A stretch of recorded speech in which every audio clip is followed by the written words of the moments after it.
Tonight, campaign promise kept. It tends to be a very clear signal of exclusion from society. Quebec will ban some public workers from wearing religious symbols. At issue, looks at the politics. And all of a sudden they come on the speakers and say, oh, by the way, this is canceled. The flight will not take off. Canadians stranded at home and abroad after WOW Airlines shuts down. What can you do to protect yourself? People's lives, 1,500. And more bad news for auto workers. A new announcement rocks southwestern Ontario. This is The National.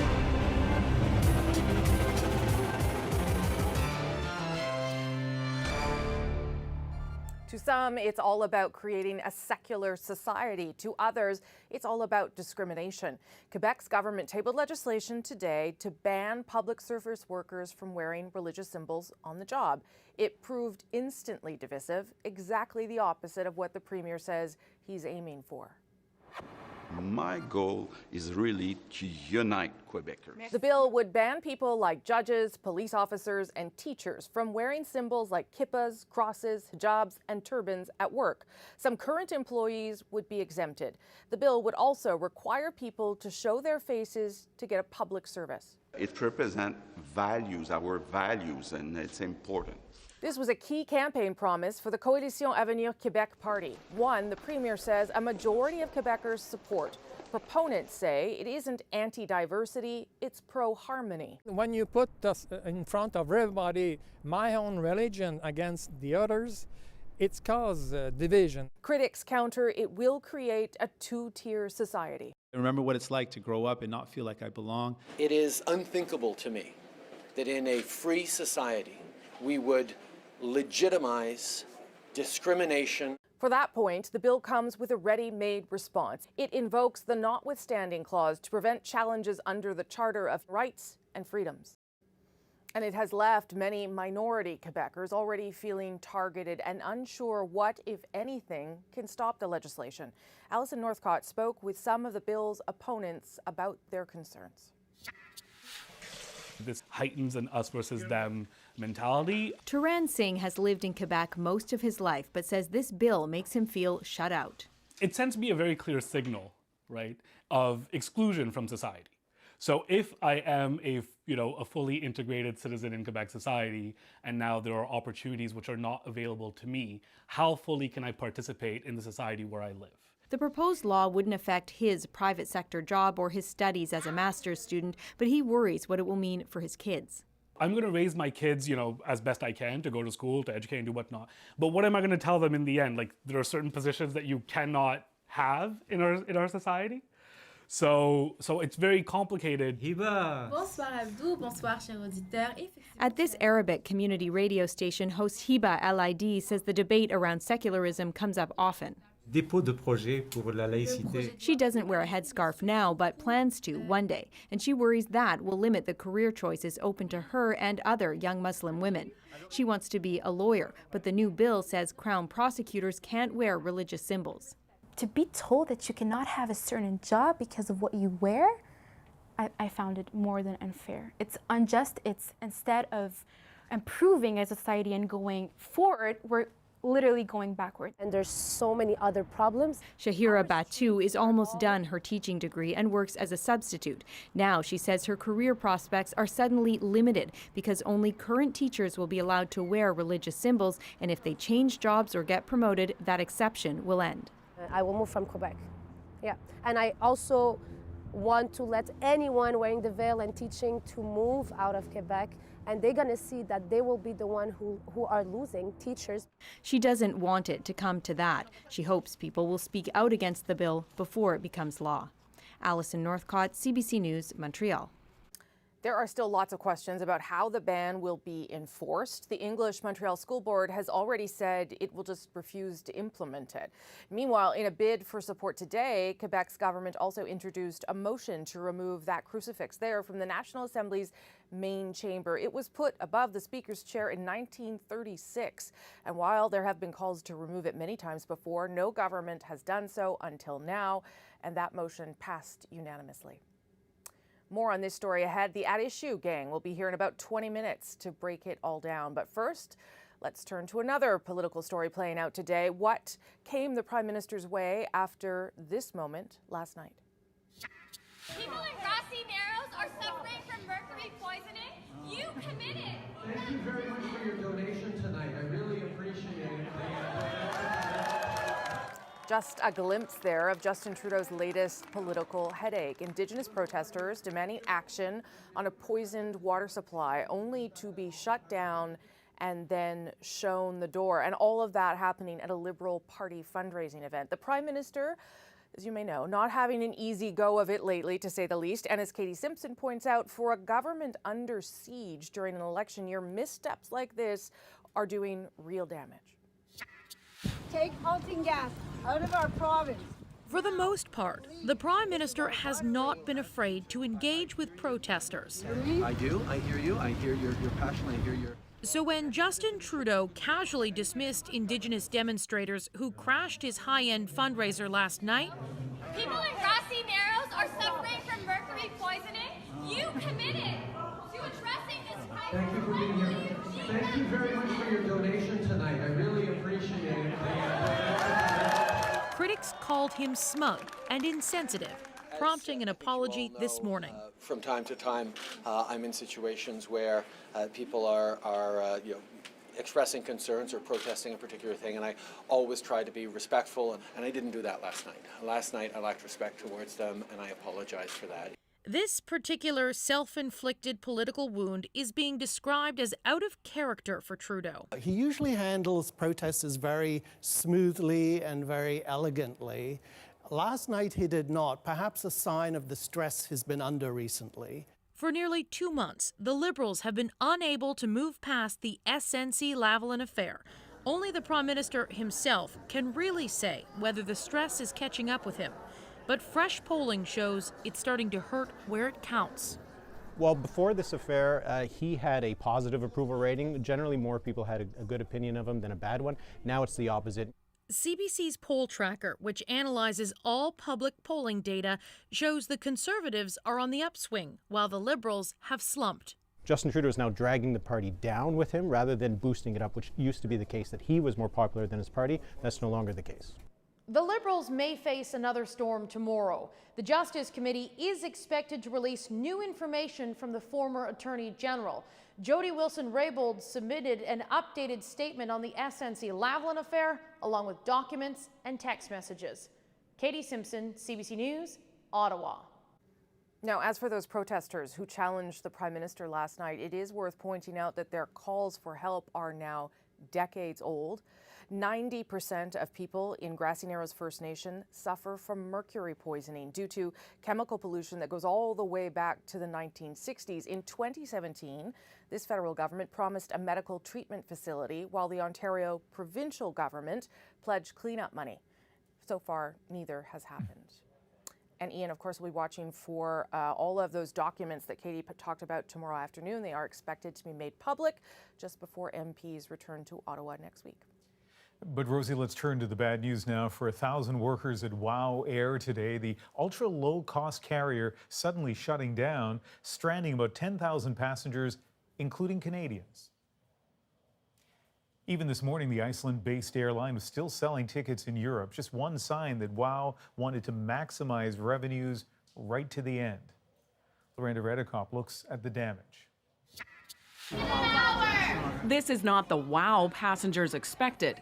Chaos, panic, and confusion. We're massively inconvenienced. Hey, but you're not helping, bro. Shut up. What? Anne Campbell had paid just $300 return from Toronto to Copenhagen, a solo adventure she booked months ago. We saw the plane come in, all the people got off, and we're getting ready, and all of a sudden they come on the speakers and say, oh, by the way, this is canceled.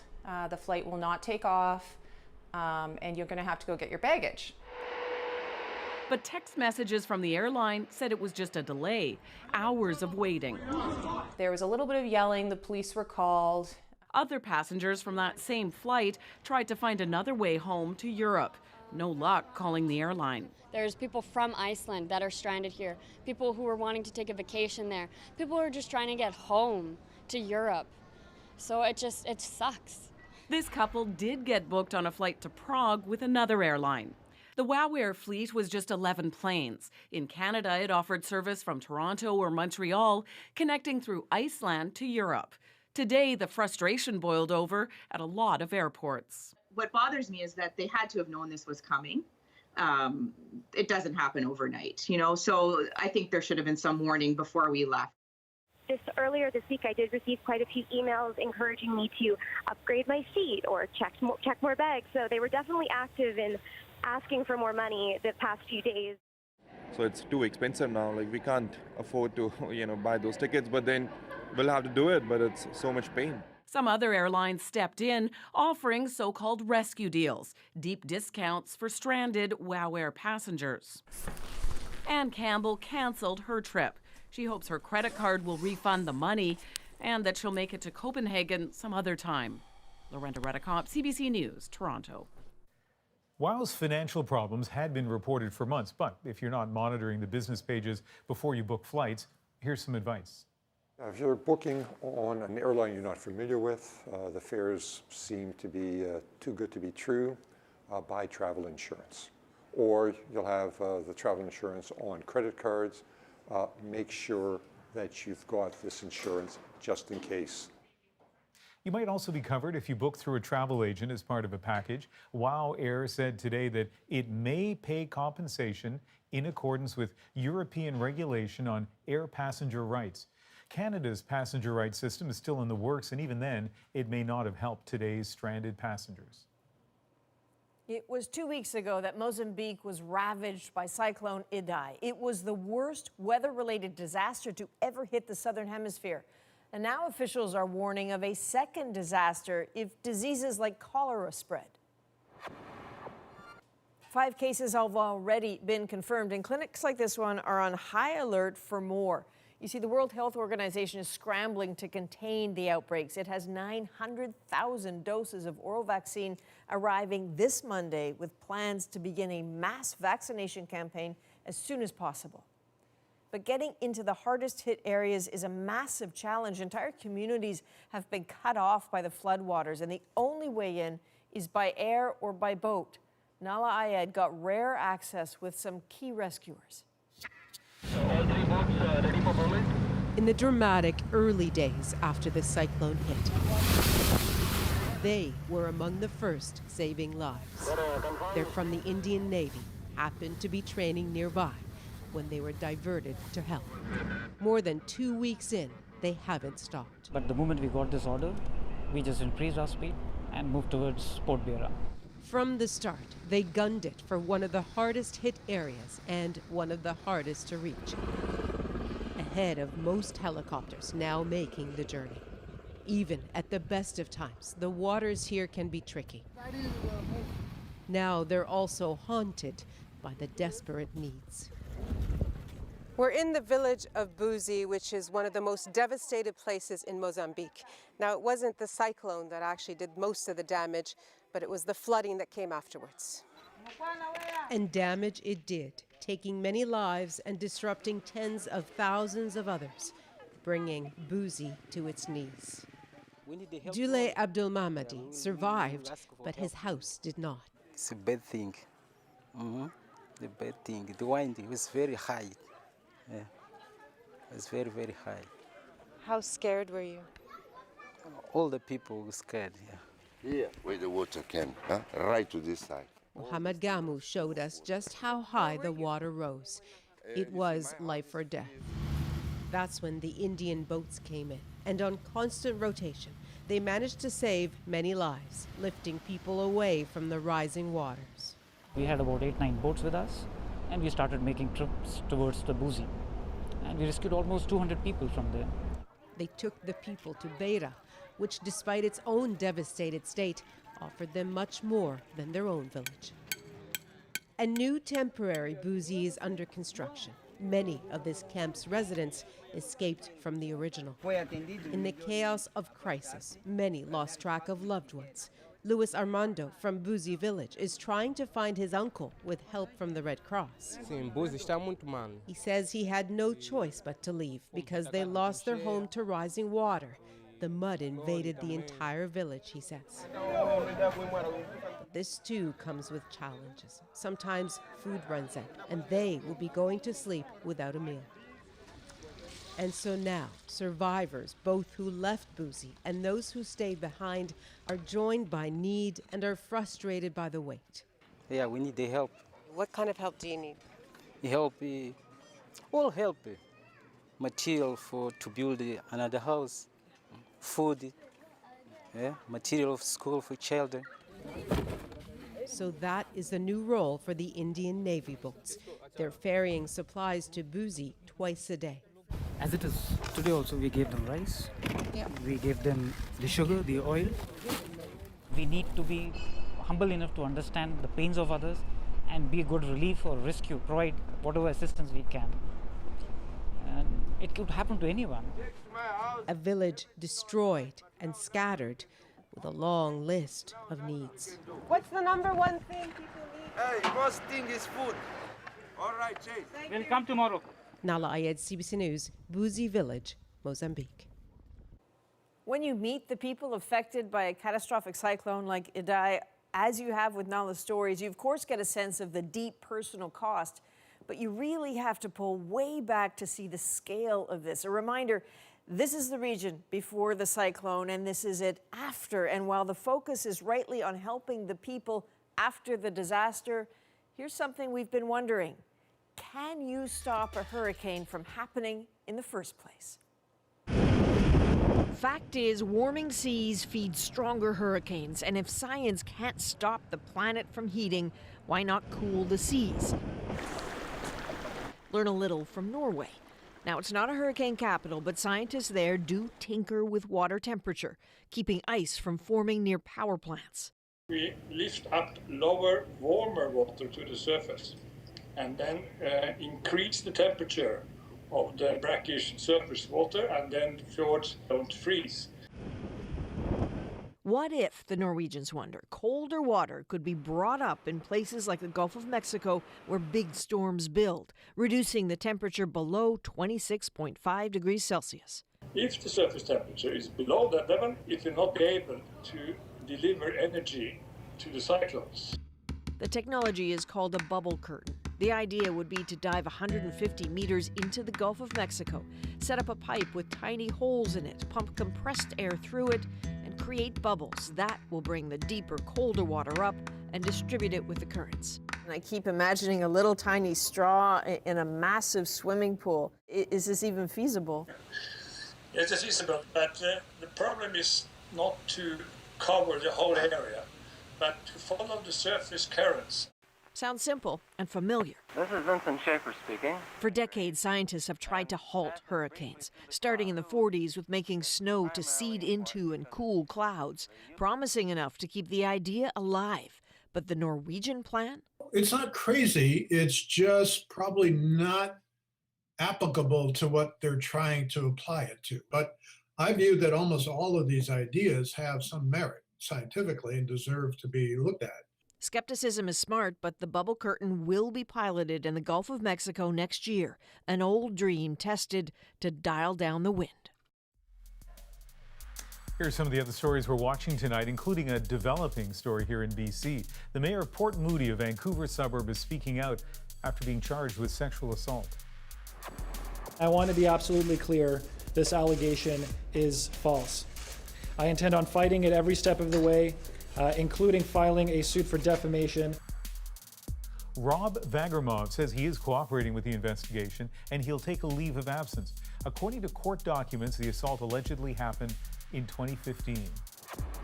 An Ontario police officer accused of shooting a fellow officer during an argument has now been charged with attempted murder, aggravated assault, and assault with a weapon.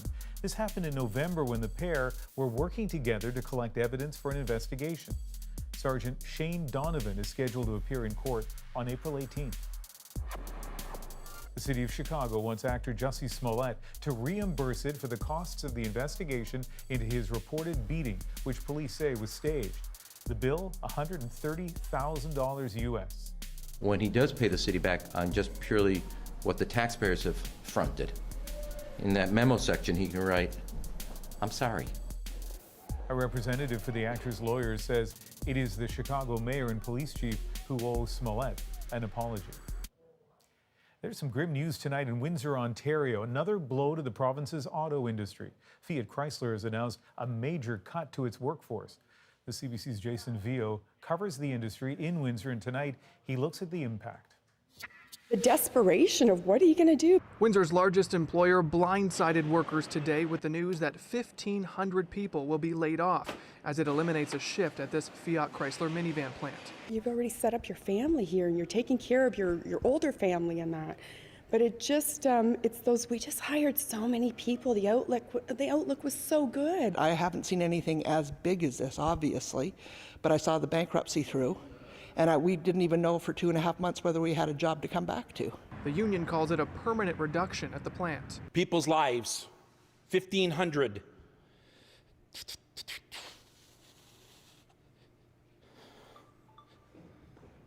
Direct families depend on us.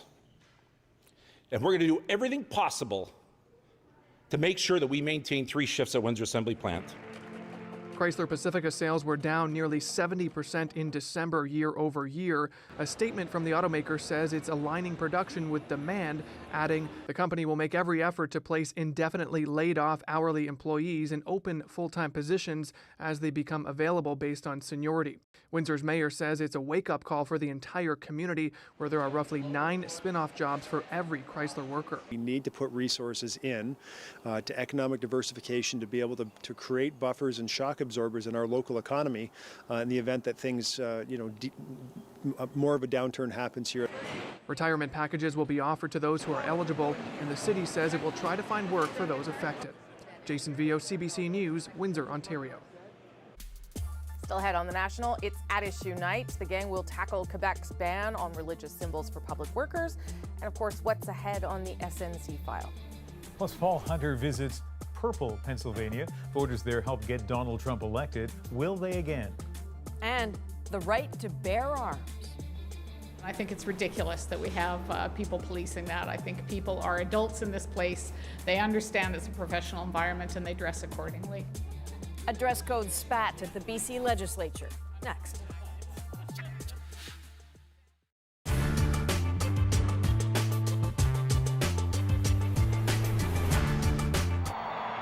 It's only 2 months old, but this hockey season has started badly for the Winnipeg Jets. On the ice, they're losing games, even with high-scoring stars like Teemu Selanne from Finland. Off the ice, the situation may be even worse. The team expects to lose at least $6 million this season, and that has fans and politicians worried about the team's future. It's a very important question, I think, that the city government and people in Winnipeg are looking at. Can you afford this team anymore? Right now, the city and provincial governments own about 1/3 of the team. Business people control the rest, and they've been pushing for big changes. The private owners of the Jets say the existing Winnipeg Arena can't support the team any longer. They want a new facility that can generate a lot more money, a facility with a greater number of seats and some expensive private boxes. Without control of the facility and the ability to maximize revenues, I don't think there's a chance that hockey can stay in any small market, whether it's in the United States or Canada. Winnipeg's mayor believes spending at least $60 million on a new arena won't solve the Jets' problems. Susan Thompson says players' salaries have to be brought under control. And if the salaries keep on going the way they're going, then Winnipeg will not be able to afford a hockey team. For the moment, the city and the province have agreed to cover the Jets' losses just to keep the team in Winnipeg. University professor Carl Ridd is part of a taxpayers group monitoring the team's situation. He says governments may have to take over ownership of the Jets altogether. But if the team continues here, there has got to be public control of that team, because otherwise they would flee away. If the city exercises with the province some exercise of public control, then I think the team will stay. The governments are running out of time to make that happen.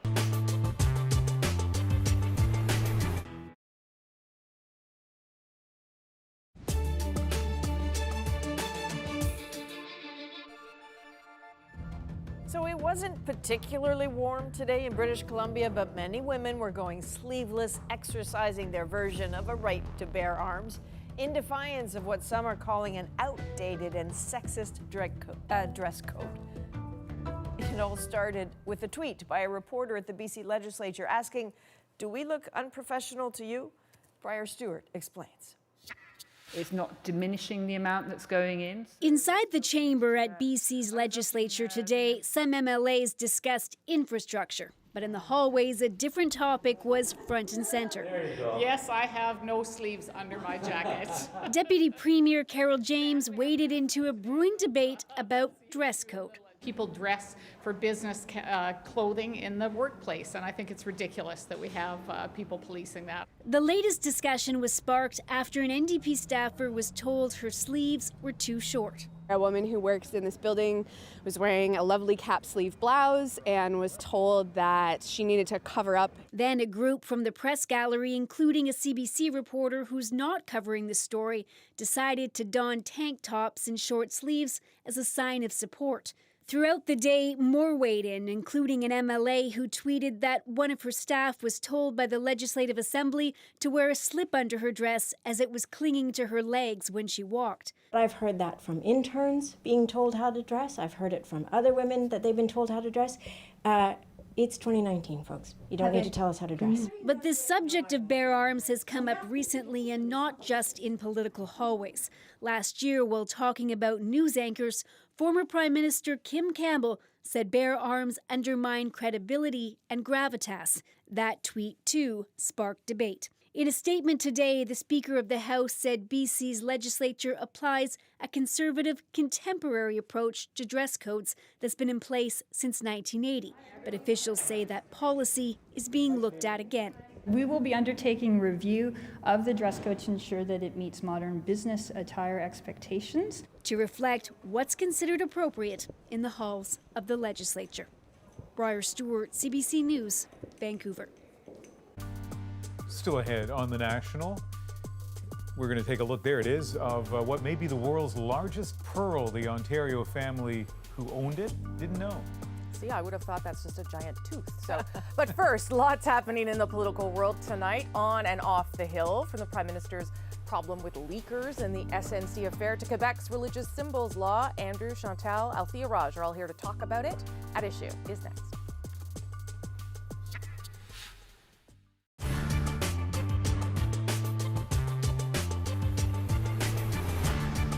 Norris, welcome back to the program. This is your biggest film to date, Silent Rage. Now, that fight scene we saw, did he have a double for that, or did he do that himself? No, you know, that's what I have to appreciate about Brian, is most times with actors you have to have doubles. And Brian came up to me and said, "Chuck, I'd like to do the fight scene with you myself."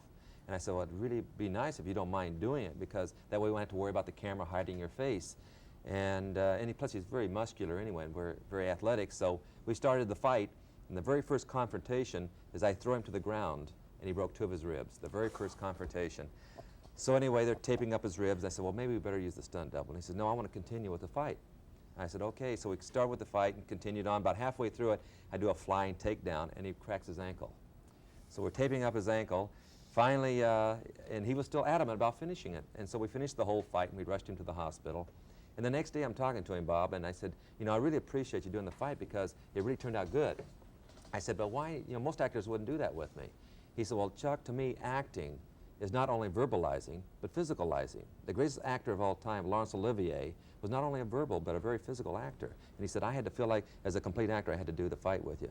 So in turn, it turned out very well. Now, you started out as a karate world champion. Yeah. Some say that you were the successor to Bruce Lee.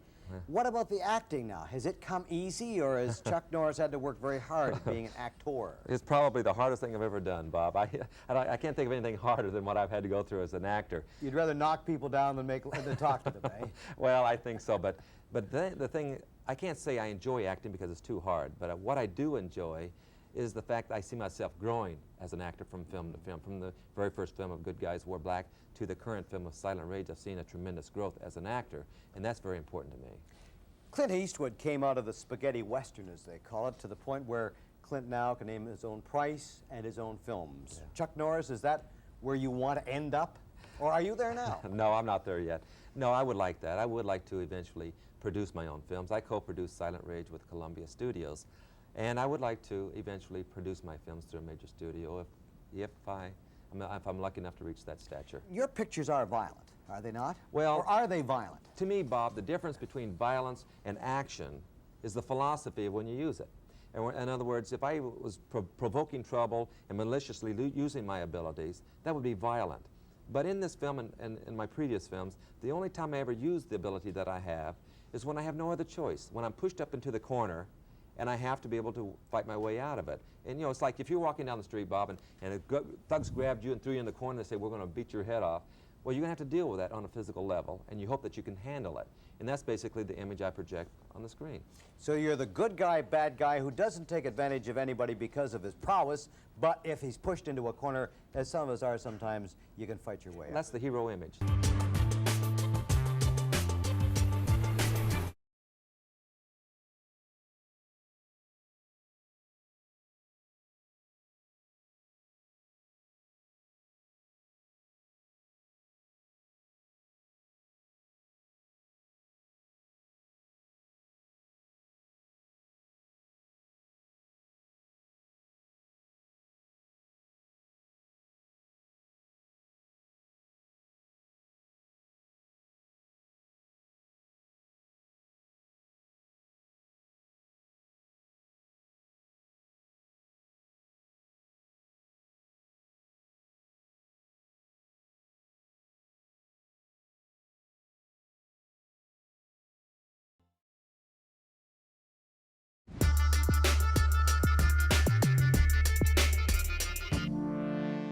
I'm very proud of the bill we tabled today, and I think it represents values, our values. It is unthinkable to me that in a free society we would legitimize discrimination against citizens based on their religion. I think a liberal society based on fundamental freedoms and openness must always protect fundamental individual rights. This law that's being proposed is something that divides the population, that divides the province instead of bringing people together.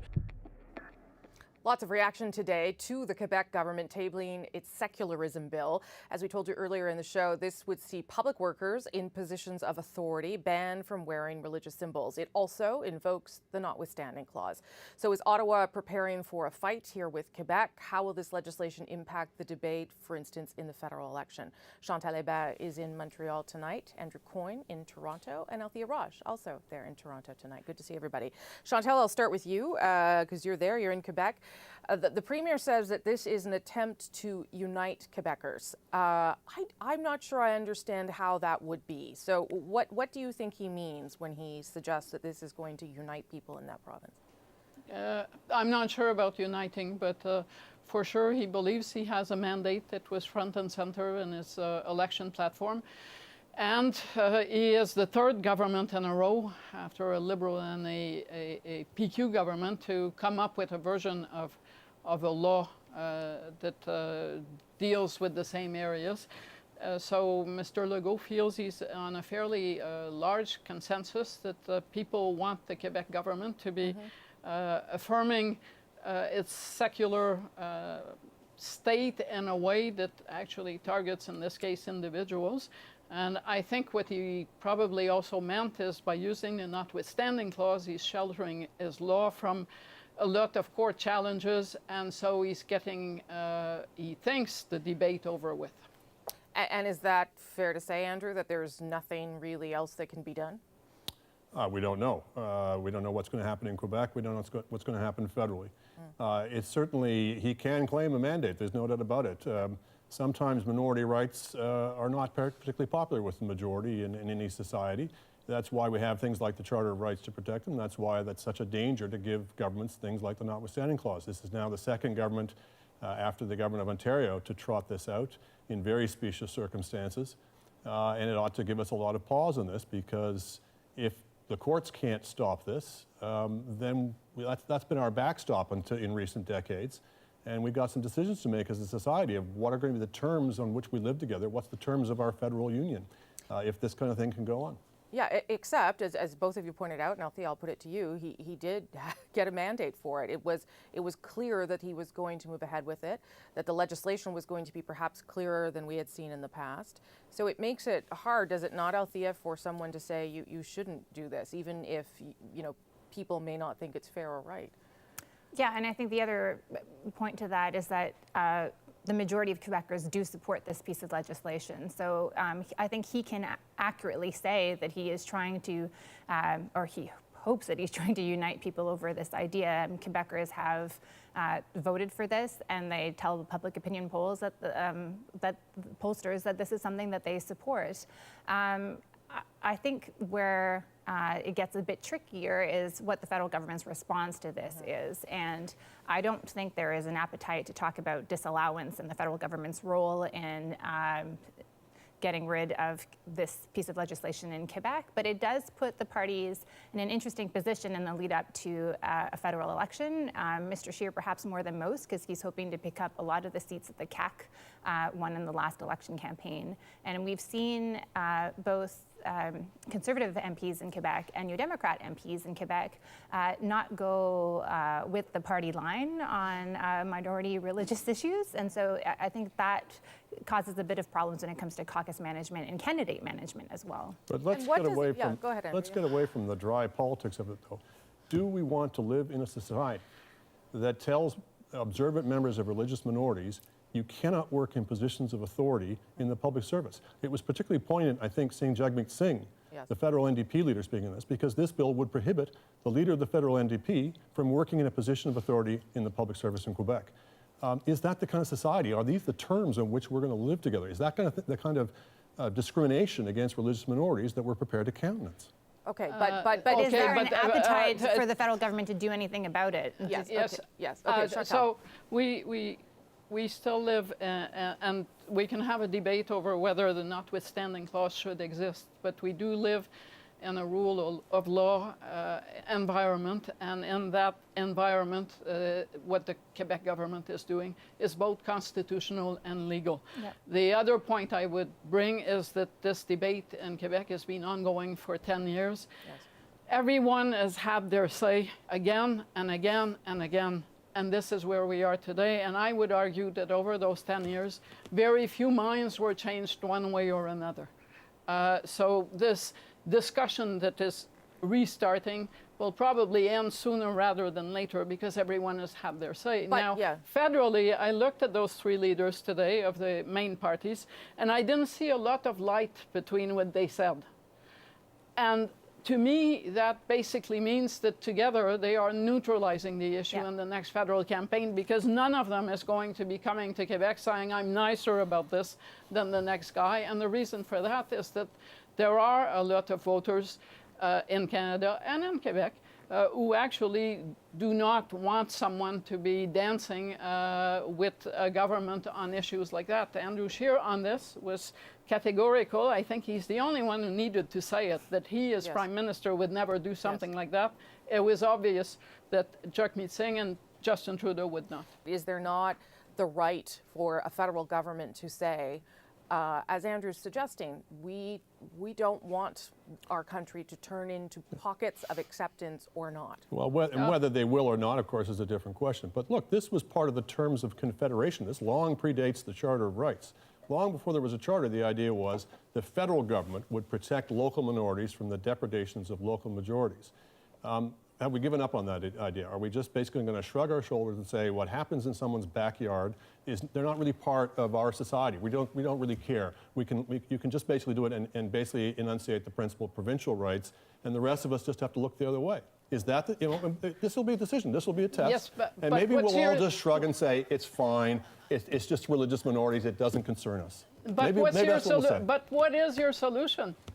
Well, that's the first thing before the solution is to say, is it even our business? And a lot of people are prepared to say, it's not our business. It's just happening in Quebec, so therefore it doesn't matter to the rest of Canada. So let's have that debate first, and then we can decide what kinds of measures are in order. But when you say it is your business, then you need to have a policy It's not answer. enough to say, And I care. I really don't think we're going to have a discussion about disallowance before the next federal election. Okay, that's a good conversation. Let's move to the other thing that we've been talking about for weeks and weeks and weeks now. The SNC controversy affair, it seems to, in spite of everything, continue along. And this week it moved into this other area around leaks of other things. Here's what the Prime Minister had to say on that today. First of all, we condemn the number of leaks that have happened recently of confidential information that has been let out over the past weeks. I certainly would wish that people who have access to confidential information would keep it confidential. I want to attack this from the perspective of what is the damage that is done to institutions, to people's confidence in democracy, from any of those things when we see the story shift to questions about judicial appointments and other information that gets leaked out there from someone. We don't know where. Do you want to tackle that, Andrew? Well, the leaks are obviously denounced by everybody, including the people who have been engaging. It's a pretty short list of people who could have leaked this. I don't think leaking itself is the issue. I think it matters what you're leaking for. In the same way, when we give anonymity to sources, it matters why they want anonymity, what they're doing. Leaking information where you're blowing the whistle on wrongdoing, it seems to me, is distinguishable from leaking information to smear the whistleblower.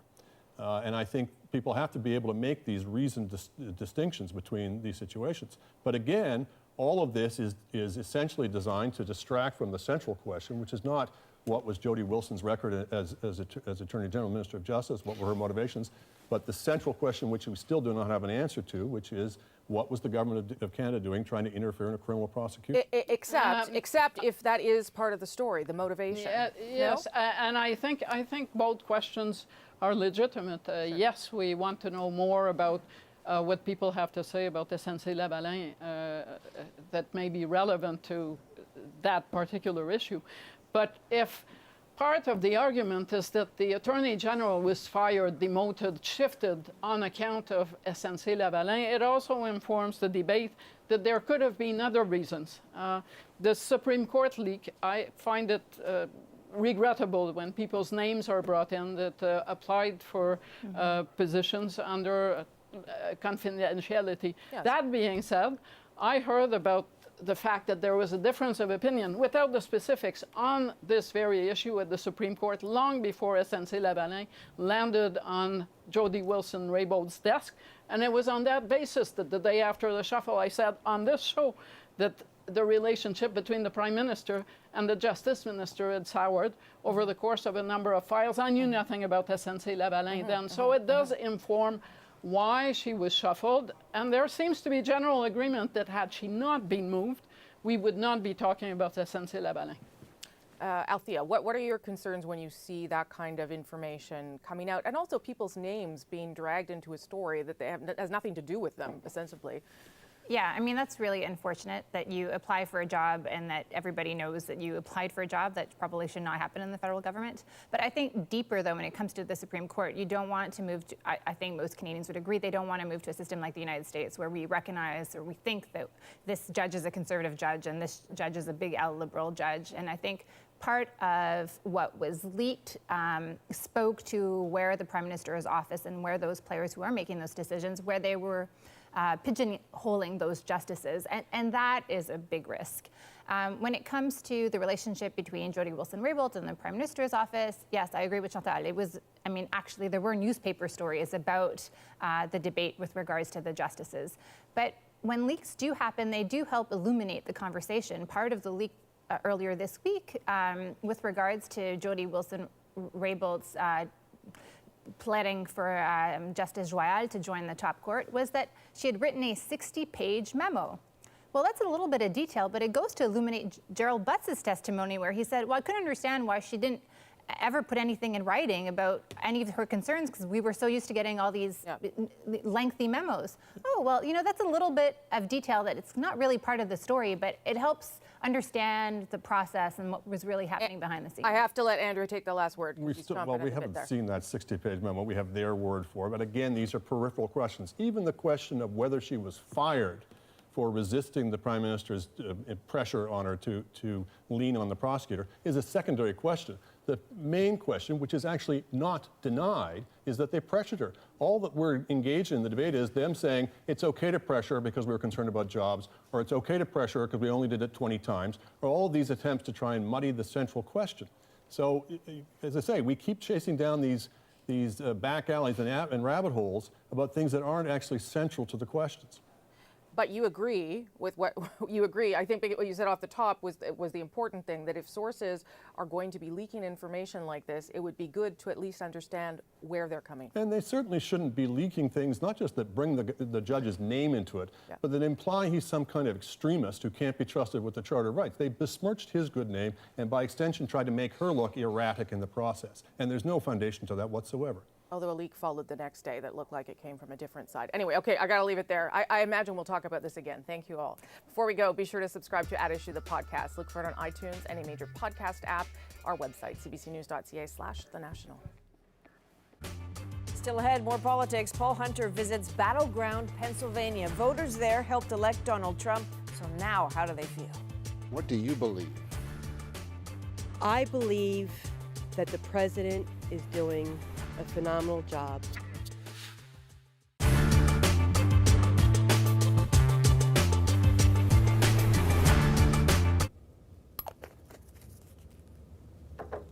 My grandfather, he was a salmon fisherman, so I was always watching him cleaning fish. And most people love the egg sac that's inside the fish. It's like caviar, but we fry it up and eat it. My name is Heather Campbell, and I'm an Inuit artist originally from Rigolet, Nunatsiavut, which is in northern Labrador. But I'm based here in Ottawa now. I've been here for almost 21 years.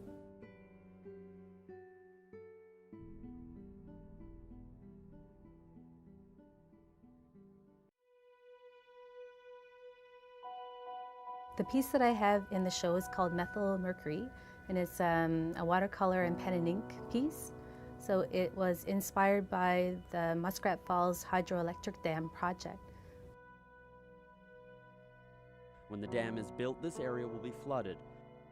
Vegetation that's underwater will release methyl mercury as it decomposes, contaminating the fish, seals, and birds that people downstream rely on for food.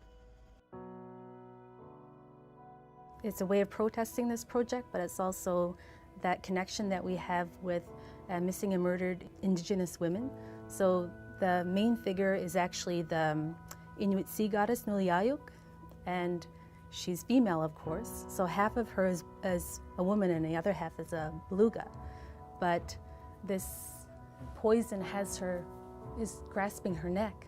So there's that connection with violence against women, and also having women as sort of a symbol of that destruction and that invasion that we have on our lands right now.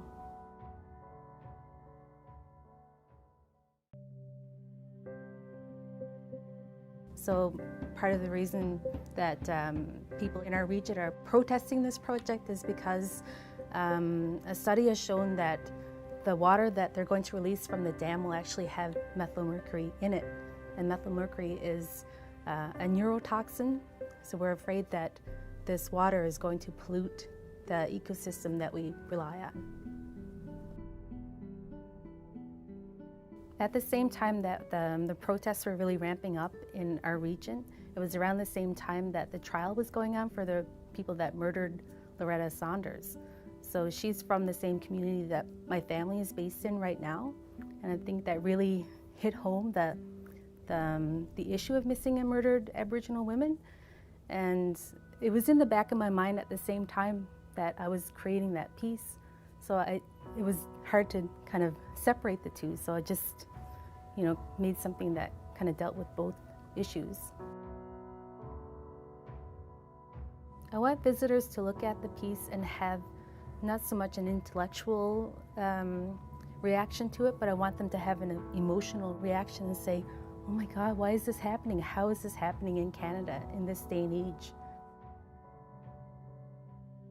I know that it's sort of a controversial image because it's also depicting violence against women, but I want them to have that feeling in their gut, that same feeling that we're feeling, that we're powerless against this giant project that's happening. We feel like we've got our hands tied behind our back, and I want them to get an idea of how that might feel.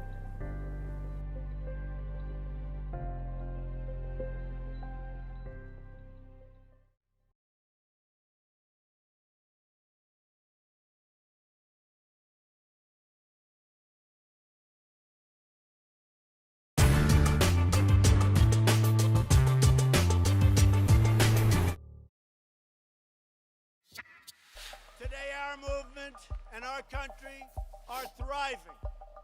Their fraud has been exposed, and the credibility of those who push this hoax is forever broken, and they've now got big problems.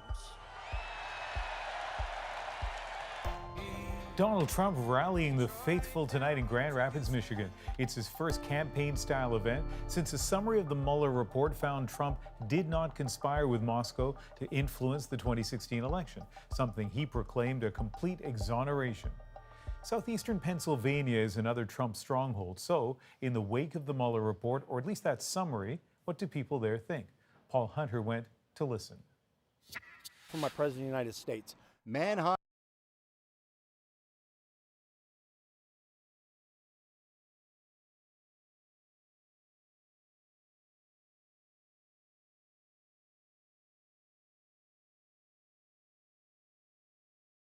For my President of the United States, manhunt.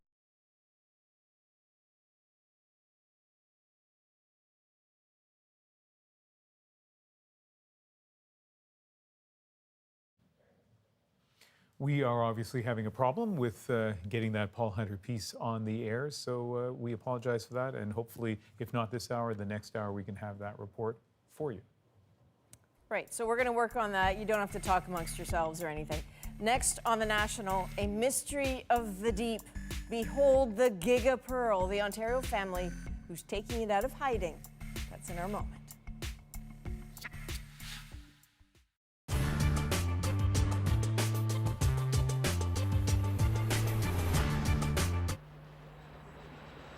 A feast in the time of plague.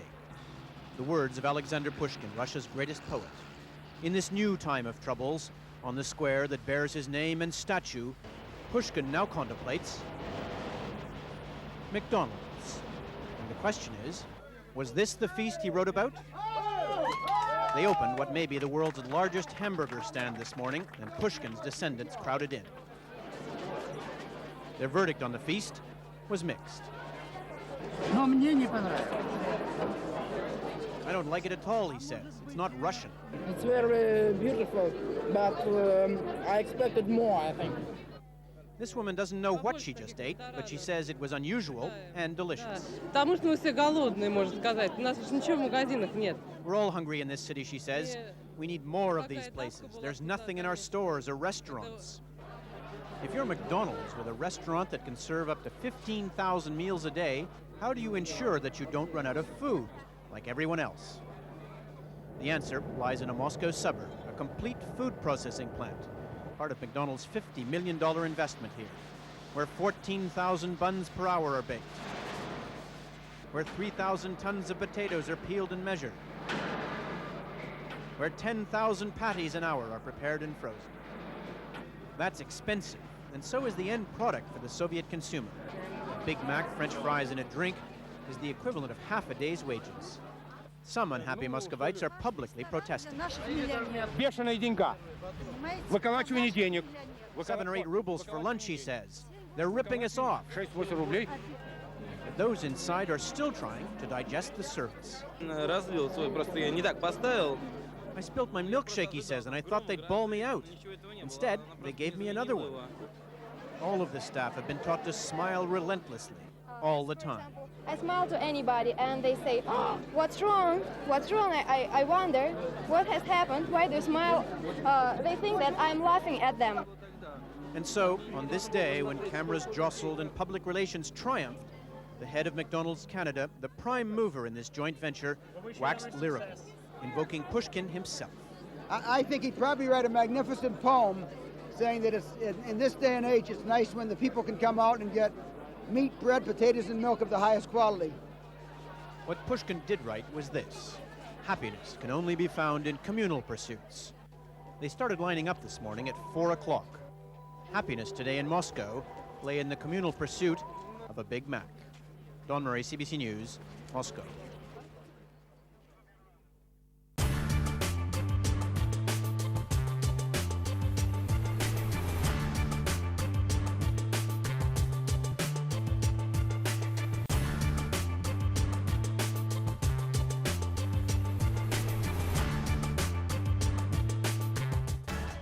Grab a drink and get comfortable. It's the season finale of Kim's Convenience. This is gonna be fun. Is romance in the air? Oh, Janet's in love. Janet's boyfriends are always hilarious. He's not my boyfriend. He's actually really into you. He's cool, fit, solid head of hair. I mean, if anything, he's like me, and I'm way out of your league. Okay, I do not want to date my brother. And there's a big surprise in store. Boom. What?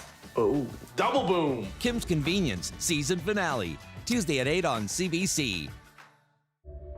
It happened so fast. She was gone. This isn't gonna be easy without Mom. You guys should move up here. Turtle Island Bay with Aunt Charlie. I cannot believe you're doing this. I just lost the promotion I deserve, burned through every penny we have, lost my wife, and my kids are actively rebelling against me. Don't understand. Understand what? We're a team, we're a family. We need to stick together no matter what life throws at us. We're gonna be all right. It's Luke's mother. New episode. She doesn't feel that she can take care of him anymore. What? You're not gonna come to my wedding? Be free! Jack! Heartland, Sunday at 7 on CBC. We have a judge. You know him. All right, folks, let's make history. I know what I'm doing, Adam. You were looking for a way out, weren't you? Your Honor, may we approach? Chambers, now. Street Legal, new episode, Monday on CBC. Going on a hike, David. I thought we were going on a picnic. Just wonder why we couldn't have found a meadow somewhere, you know, with some men on horseback trotting in the background. Okay, David, you want to turn around?